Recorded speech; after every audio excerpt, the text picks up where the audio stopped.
everyone! Welcome back to another episode of Nellie's Campus Cooking. I'm here with Mary. Mary is a geography student at Mary Wash, and today we're making potato soup. Potato leek soup. Oh my god.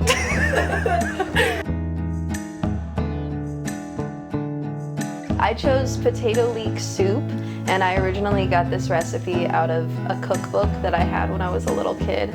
And I read a lot of cookbooks. I wanted to be a chef when I was a little kid, actually. And I tried to apply to be on Chopped Kids with my recipes, but it didn't really work out. And so now I've gone in a different direction, but I still really love reading cookbooks, and potato leek soup is one of those recipes that I made when I was a kid that really stuck with me, because I didn't expect it to taste as good as it did, and it seems really complicated and fancy and French, but it's really a very simple meal.